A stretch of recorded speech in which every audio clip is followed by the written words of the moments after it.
The act to abolish slavery in Britain took effect on August 1st, 1834, and thus emancipation in Bermuda.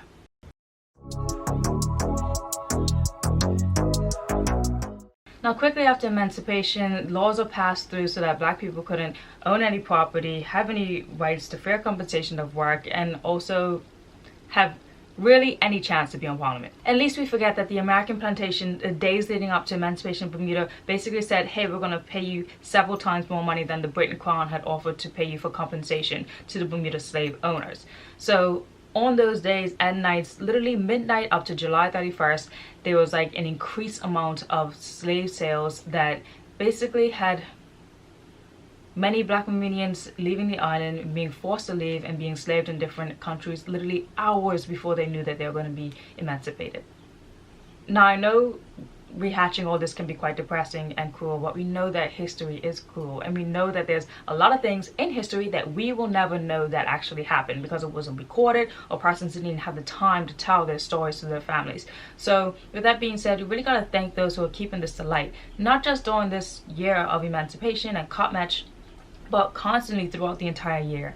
You know, persons like Kristin White, HTO, or even organizations like Bermuda Archives, Curb Bermuda, and Social Justice Bermuda, like thanking everyone who actually keeps this information to light so that we don't lose connection with what happened and where we are today, and how we are still fighting these fights and just trying to educate ourselves on the realities of where we are.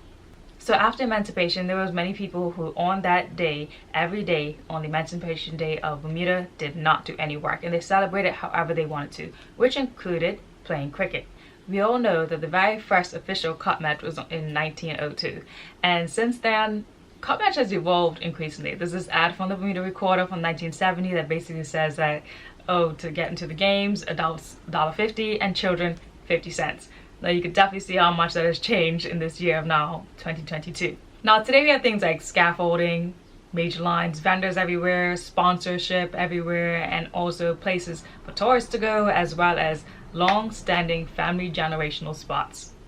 But what hasn't changed over the years is the banter, is the fun, is the memories of talking about old cup match games and what those days were like, to new cup match games, what the present's going to be like, and who's going to keep the cup, and all things around that type of familiarity. Those things haven't changed. I love the laughter and the memories that we grow and talking to our grandparents and being with family on this momentous occasion. So with that being said, while you're celebrating and making new memories, just remember to be safe out there. Like, the roads are very dangerous, the water can be very dangerous, so just keep yourself protected, keep yourself secure, don't drink and drive. If you feel tired, do not get behind the wheel. And also, if you see a friend that might be doing something that they really shouldn't, stop them, talk to them, and tell them, look, cool off, drink some water, eat some food, maybe first, like, get yourself sorted. Let's all really protect each other during this holiday, and remember the importance of it, and just keeping each other safe is a big deal. We all know that cup match is like the best and the hottest holiday all year round in Bermuda. And with that being said, you know what's hotter than seeing a guy roll up with a fresh cut and a fresh outfit and an incandescent bright smile? Him rolling up to the scene with his helmet buckled.